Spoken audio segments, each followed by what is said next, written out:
Welcome back, ladies. How's everybody doing today? We're doing good. Feeling high. Oh man, there goes Terry. There goes Terry. I love it. All right, ladies. So this week we are going to talk about family ties. Let me tell you. We're going to talk about how do we have the difficult conversations? How do we bridge the gap? Passionate message, no right or wrong way to have the conversation, and how can they be honest with us when they can't even be honest with themselves? Basically, put on a blasted light. Yeah, exactly. Exactly. So hold on to your panties on this one. What's happening, family? You're listening to the Unfiltered Lineman with BLT. Every week, we will reflect on our journey on trying to navigate between our parents' traditional culture versus American culture. Oh, gosh, boy. We are your hosts, Bertide, Lisa, and of course, Terry. Oh, yeah? No one is talking. So let's get unfiltered. not the big truck. No, wait, hold on to the big truck. Hold on to the big panty. Hold on to the big panty. No, not when you dealing with family and you know the ties and the conversations and not having conversations. Yeah, this is when they got to put their big drawers on. So yeah, hold on to your panties. Yeah. Panties. Or let it go. Yeah, that's gonna be good. That's gonna be a very insightful episode. Mm-hmm. Yeah. And then why do they go radio silent when you try to have the conversations also too with them? That's a very good question. Mm-hmm. They're afraid. It's fair. Really? Yeah, but I mean, it's family, so you should be able to talk. Who else, right? Family. You should be able to talk. That still has nothing to do with it. They have this image to uphold, and they just don't want you to see anything different than what they want to show you. There you go. So they want to look basically like they're like got a halo over their head and they're holier than thou and they don't do anything wrong. They don't have any flaws. Oh, you're singing to the choir this morning. This little light of ours, I tell you. We're gonna be shining it. That's why Terry said turn on the blasted lights. Exactly. Yeah. Let everything. Let's see everything. You know something. So when you see everything, there's nothing else to hide because you are living in your truth now. So you have freedom. You have freedom to do whatever. You know what I mean? Nobody can hold, like, you're not going to sleep with like worrying about what's gonna come out, who's gonna say what, blah, blah, blah. Like, it's your story. Like, who got time? Nobody has time. And how old are you? Like, do you really want to carry this to the grave? Ain't nobody got no time. Like, go in peace, my sister, my brothers. Exactly. If you know you steal the last piece of chicken, then say you steal the last piece of chicken. I mean, I saw, you know, the rice and peas around your mouth. Everybody know that. So why you saying you ain't do it? Exactly. And the thing is that you have with family and your parents and your siblings, you should be able to say that's the people that you confide in, right? Because we have to go to work every day. You got to deal with people out in the street every day. So why not when you come home, you take off your clothes, you take off your jacket, your shoes and everything. So you strip down. So, and it's family that's inside that home. So you should be able to express freely. I think a lot stems from our parents. There's something in the Caribbean and West Indian culture growing up for them as kids. Something is there. Whereas in the US, where it's very, you could be whoever you want. You could do whatever you want. You could say whatever you want. You got the First Amendment. You got freedom of speech. Shit, infants got freedom of speech, and even before they can speak. Mm-hmm. But that was not there for them. So there's something there, something missing. I don't know exactly what it is. I can't put my finger on it, but that's something that I feel all of us first generation have in common is we have this internal struggle where I think it's, you grow up, kids are seen and not heard, right? Then you go outside the house and you're in America, school, friends, work, and it's like, do whatever you want, see whatever. And you kind of want that from your parents at home too, right? And you don't get that. And you're trying to, and then it's like when you're outside with your friends and your friends' family, they're communicating, they're talking with one another. You come home and there's no talking. Well, it's talking, but it's surface talking. It's not like deep talking. So I think there is something that holds all of us back, and we feel like inside, I know I do, feel like inside, like I have this greatness. I know I'm supposed to be doing something. I know I'm supposed to be bigger than what I am. I know I have all this greatness, but it's not, there's a wall, there's something, there's something that, and I feel like, we spend the majority of our adult lives just trying to freaking figure it out. Figure it out, break down the bricks, break down the wall. You end up feeling like you're spending so much time stewing in that instead of focusing and just doing. Right. But do you, like, I also feel, so the reason I bring that up is like, so for the past couple of weeks, Terry's told me to call my mom, right? Her spirit. So the conversation I had with my mom this past January 1st, and it goes great with this topic right now. It's hilarious about the surface bullshit.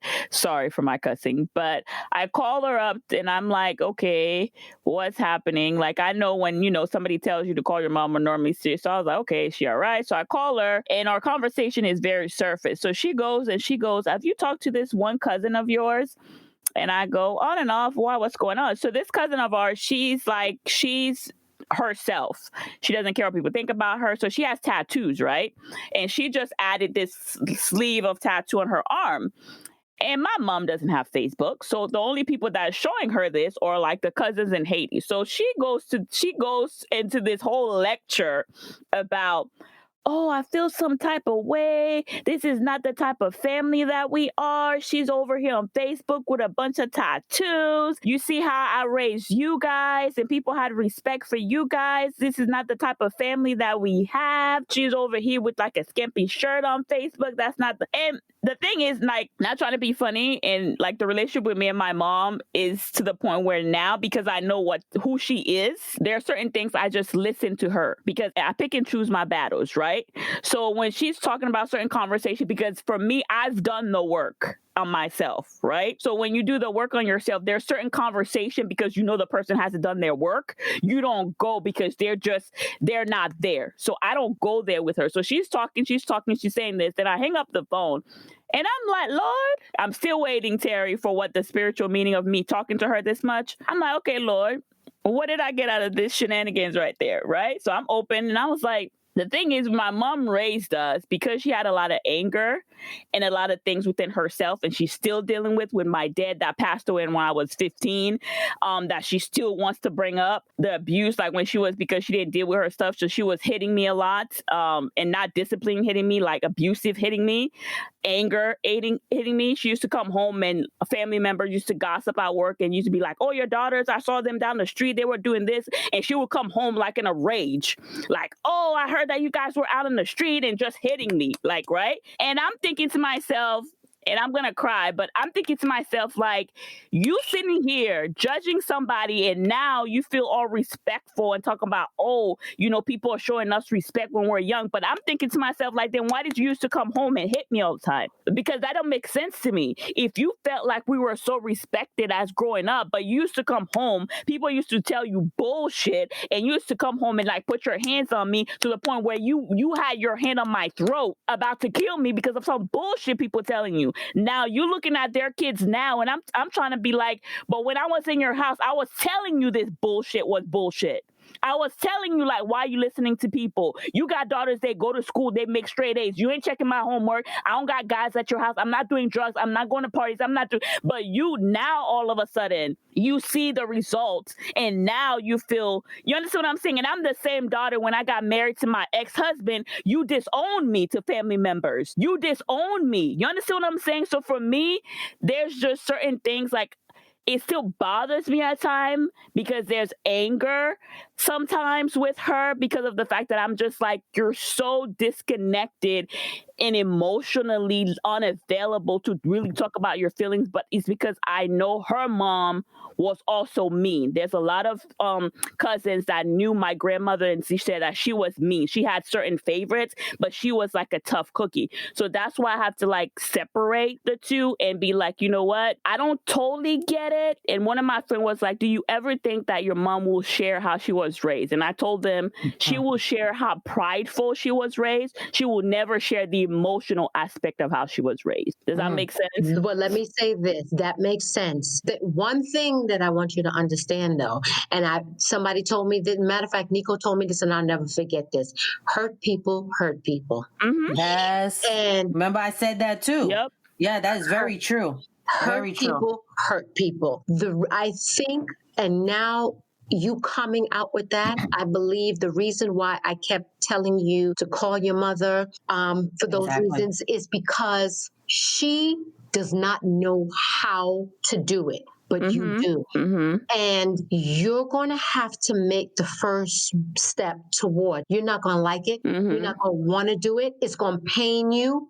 But in the end, it's going to be better because, believe it or not, there are pieces of your mother and your grandmother that you have in you, and I can see it now in that passion that you're speaking. However, it is up to you because you know better, and because her pride will not have her move from where she is, you are going to be the one, have to be the one to make that step whenever you're ready. But for some odd reason, God just kept speaking to me and said to tell her to call her mother. These are just the steps towards. I'm not saying that you guys are going to be skipping down the road together and swapping stories and making waffles in the morning. However, no waffles. But however, it is a step helping you. It's not about her. It is about you. And if you want your life and your relationships to be successful, you've got to work on that. And I am learning that, and I'm working on that too. So that's the reason why I guess that's the reason why it's coming to me. So. Because he revealed that you to wouldn't me. Express it. You wouldn't express it like that if Terry didn't tell you to call your mother. You wouldn't express it just like how you did right now. You wouldn't have done that. No, because the thing is, like, to tell you the truth, I've been like between her, because I had this conversation with one of my friends just recently. It's like I told them, like, I'm so disconnected, right? Because I used to put so much effort, right? Like I told you, that's why I started my family reunion, right? That's why that's like a lot of stuff. And I had to literally say, okay, God, I'm not angry because I understand, but I'm kind of like disconnected, right? I'm kind of like, okay, well, if she calls, she calls. If she doesn't, she doesn't. If she needs something, she'll call me. I'll send it. I'll do my best or whatever. I think last month he did reveal to me, like, I was like, yep, it's going to be you that have to connect the piece between your mom and your sister. And I'm like, damn it. Like, seriously, why? Like literally. Wait, why do you have to carry that weight, right? Because it's like at the end of the day, it's the fact that maybe you guys feel that way, maybe you don't. It's the fact that when you carry this much weight, right? It sometimes feels like when my family members call me, if my sister's husband didn't pass away and leave her with 4 kids, they would not be calling me to check up on me. So if the conversation would be like, hey, how are you? Oh, you're good. How's your son? Have you talked to your sister and the kids? Every single time. There's not one time that I would say, maybe like my aunt, their older sister, she does that. She'll call me just to check on me. But all the conversation I have with people that call my phone, it's not because like, oh, I'm checking to see how you doing. It's because my sister's not talking to them. You understand what I'm saying? They know I connect the pieces. So it's just like, well, the only way for me to know how the kids are doing and how she's doing because she's not picking up my phone is let me call Bertide. So if that was happening, they would not be checking for me, right? So So if sometimes your sister's husband didn't pass away, your sister would be answering the phone to all the family members? I don't know if she would be or would Oh, not okay. be. Okay. But Bertie, don't you realize that you're the nucleus of all of the family? That's what Do I'm you saying. see that? But the thing about it is, being that nucleus is what I'm saying. Sometimes you don't get replenished. So the nucleus sometimes Yeah. can explode. The nucleus Yeah. sometimes can be like, okay, I don't give a fuck no more. Lord help me, get me in the right place. But guess what? I'm just being honest. Like, I could give and give and give. Like you feel sometimes you give and give, and it's like, okay, Lord. At the end of the day, I'm grateful for the people that because I'm truly believe like families doesn't have to be blood, but sometimes you want them to be blood. You want them to be like, damn, like can a blood relative or you understand? Because it's only me and my sister that grew up together, and then my dad passed away young. My brother, he's on my dad. I don't really. So it's like sometimes in all my families, like all of them, I met them when I came to the U.S.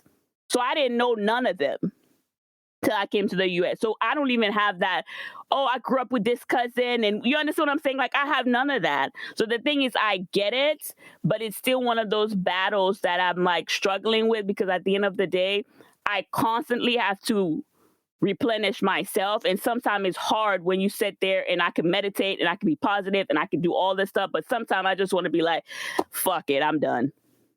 And that's okay. But that's okay, because those are honest feelings. So if you feel at the point where something, I have to back off because I need a moment for myself, that's okay. However, sweetheart, you are still, it's like you being the chosen one. And a lot of times when you're the chosen one, you don't want to be the chosen one. No. Because it's a lot of work. It is It's a lot of work. of stress. It's Mhm. a lot of strain. But in the end, what comes about of it is a great thing. And you have to pace yourself that you're comfortable enough when you want to stop. Just like when Lisa says, oh, you gotta listen to your body. If your body, something, pause right now, then you pause. So I don't want you to take this as a bad thing and as a why. It's not about why me, God. Why not you? Why not you? Yeah. You Yeah. have some inner strength that you don't even realize. Exactly. Right. You don't realize that you have been, what they call it, anointed with. But Lisa, something? The crazy thing is that we all have it. All three of us have an inner strength, because if you think about it, now, correct me if I'm wrong with Lisa. Lisa is the one that gets the family together. Mm-hmm. She has stuff. What does she do? She makes sure that she does the online thing, the online thing, and make sure everybody's there. Yeah. Something when they having stuff, it's always Lisa, setting up this and doing that, and Yeah. oh, we got to do this. So we're all a nucleus Yeah. to our families. So with that, I mean, a lot of times, and I think this is part of carrying the bricks, because it is a lot. And a lot of times we're toting around not only our stuff, but other people's stuff too. We have to be diligent enough to say, whoa, that does not belong in my bag, and I'm taking it out. I'm sorry, you're going to have to carry your own stuff. Yeah. Okay. So, and that will lighten up our load. But we're not doing But that. that's the hard part, is realizing, like you said, which one is yours, because sometimes they're so connected. That is true. They're so freaking connected. Like, you be like, until somebody looks at you and say, whoa, that's like your mom. You're like, oh, I've been trying so hard to not be, because that's the thing too. When I had Oh my God. so Yes. I've been divorced for 12 years, right? And I remember when I first got divorced, I remember so clearly, I was going to counseling, right? And trying so hard not to be like my mom. And I remember my brother-in-law, who was still alive, God rest his soul, he picked up the phone one time and literally he tells me, he's like, do you know you're trying so hard to not be like your mom? You're exactly like her. Mhm. I was like, Wow. yes. And that moment, because sometimes you don't realize it, right? And until you have those true people that Mhm. are not afraid to tell you the truth, you just go on in life thinking like, oh, okay, I'm doing okay. I'm doing, until he said that, then I had to like sit down and reevaluate my position, like why, you understand what I'm saying? So it was just, it's one of those things, like I know it because I have a friend of mine that tells me all the time, it's like I know, like it's like we know our gifts, right? We know we're anointed, right? But at the same time, it's like I always think of the scripture of the Bible of Jesus that tells God, Lord, if you could make this cup pass away from me, but nevertheless your will, not my will, be done. That's what I think about all the time. Like, you know, you're anointed. You know, he chose you for this purpose, right? But at the same time, sometimes because it's so heavy, you want it to be like, okay, God, like I know it. But at the same time, like there's a fear, like Lisa said, there's a fear of, Mhm. am I going to fuck it up? One, Mhm.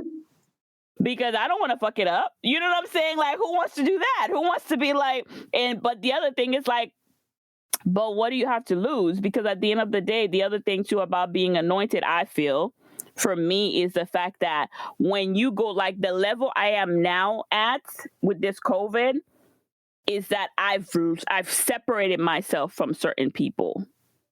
And it wasn't in a bad way, right? It was just because I'm doing some work on myself. So when you start doing work, the people that sometimes you close with, you begin to distance yourself with, and you don't Mhm. understand why at the time, but it's just like, you know, in your spirit, like, yo, there's nothing wrong with you, there's nothing wrong with me, I'm just going to a different level. So then there becomes conflict, right? And then you have people that start talking about you, and you still have to be the nucleus of the family.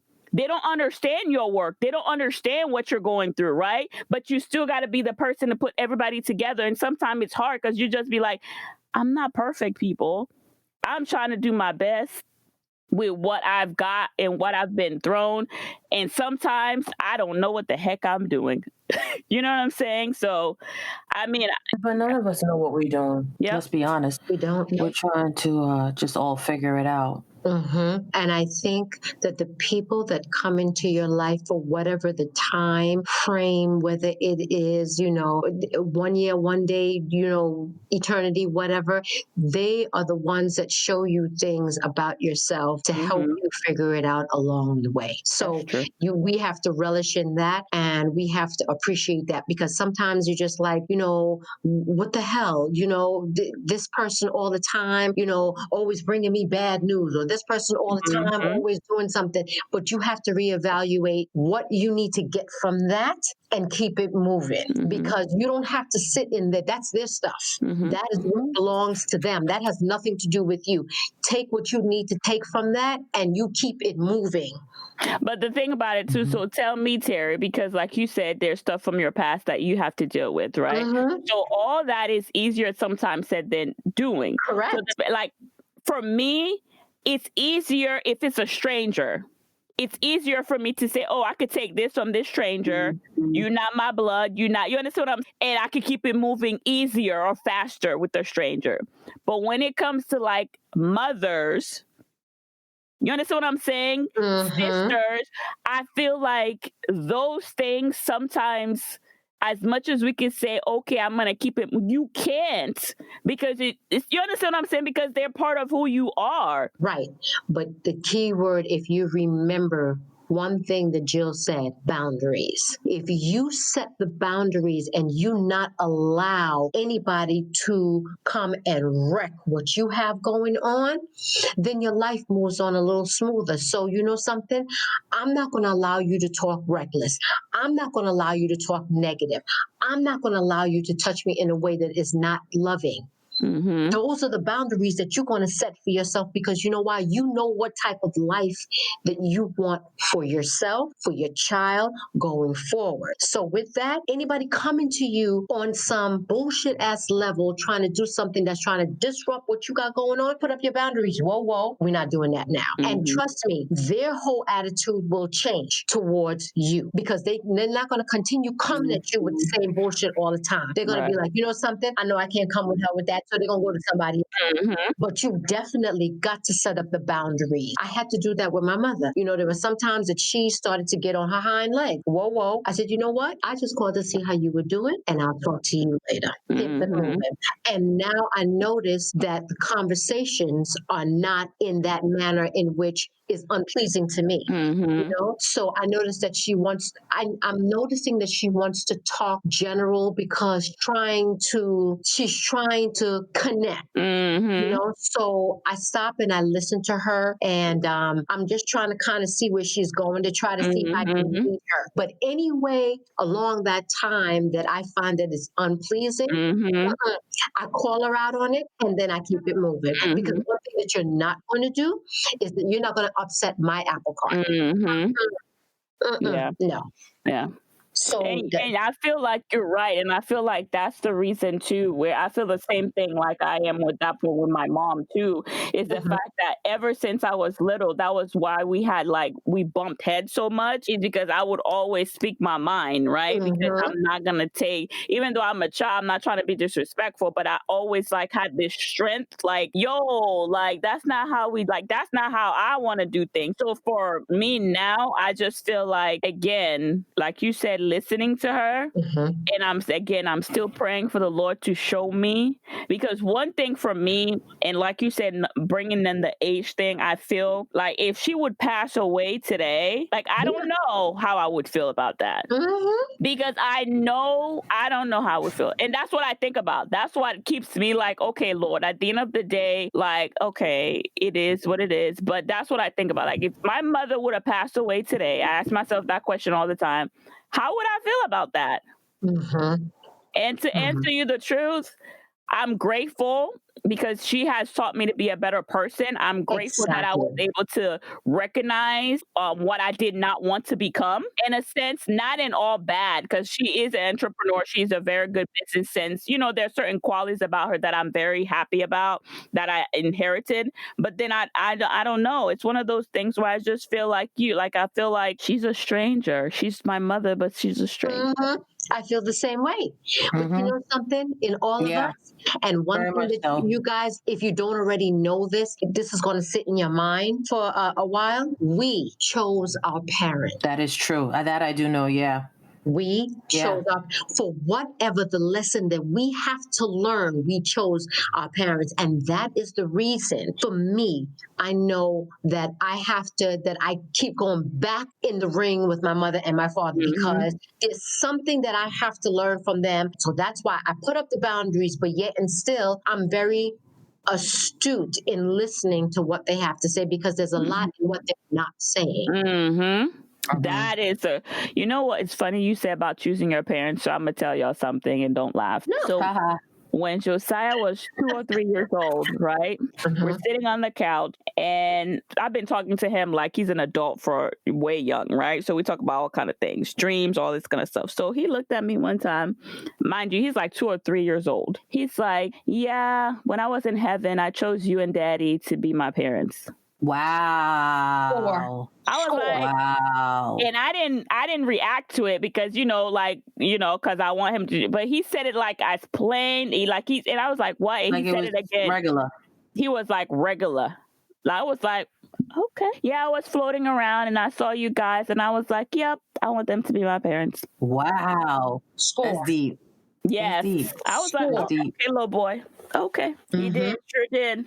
That story, I tell him, he's like, I don't know. I was like, yeah, you sure did. That was like, okay. Yeah. Lisa, what are your thoughts though? How do you feel though? I feel like a couple things. So just to also piggyback on something B said, is that I'm thinking back to when you said your mom used to come home and she was so angry and she used to listen to people in the street, right? And then it goes back to what you said in the beginning also too, your mother's very prideful. So it's always the thing like, I don't want nobody to come back and tell me about my kids.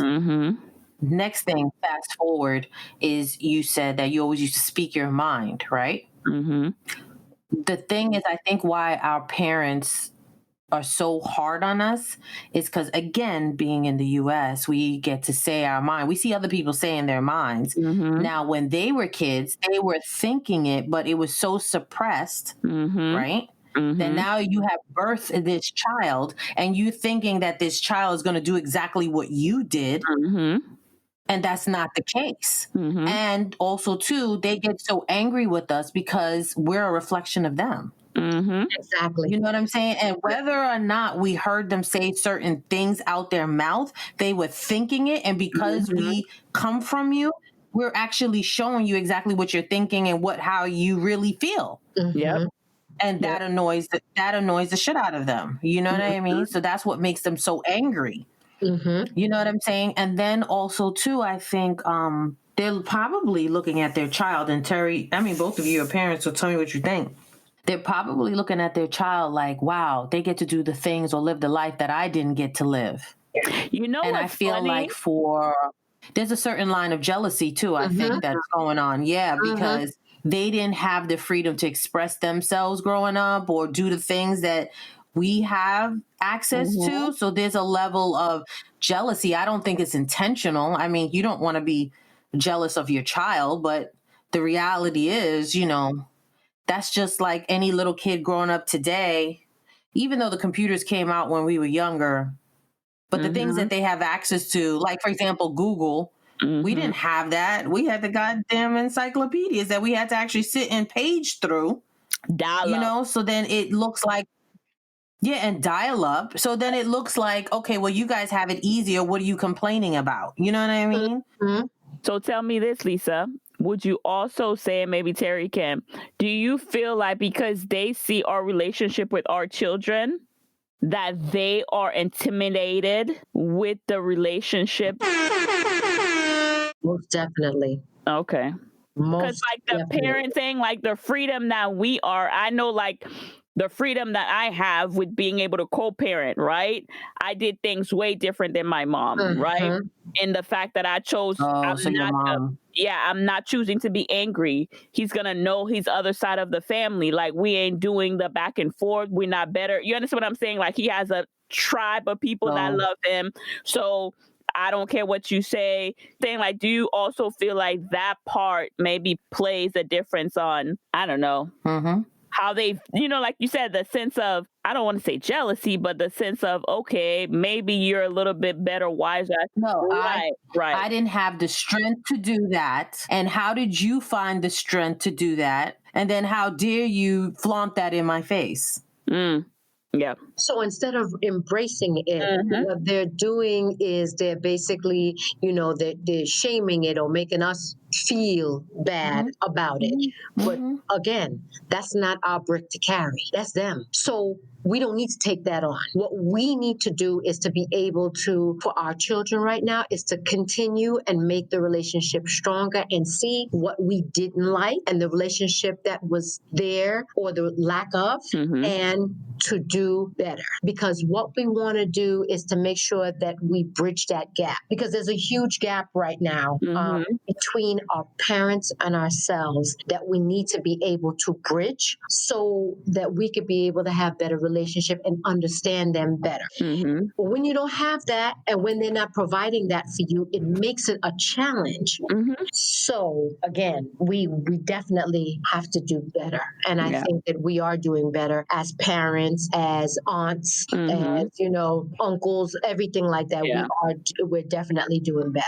I agree. Because it, like you said, I think you're right. It affects all our relationship, because you're going to come to a point where, because I know like when I got divorced, I had to sit back and realize how much it affected my relationship. Like I had a lot of anger in my marriage that I didn't know. And I was like, where the F did this anger came from? And then reflecting, I had to realize like that's all these things, like you said, in the past that you don't deal with up front. So here I am and I'm speaking my mind, but there's still emotion and things that I didn't realize how deep the cut in the wound was. So I thought it was healed, but it wasn't. So you understand what I'm saying? So it's one of those things where I know in relationship, especially with like significant others, you understand what I'm saying? I had to sit back and take several seats so I'm not repeating the pattern, because a lot of the women in my family, once their husband or die or they get divorced, they don't ever remarry or do anything. And I'm like, I'll be damn God. That's a generational curse that needs to die with them. That's not happening over here.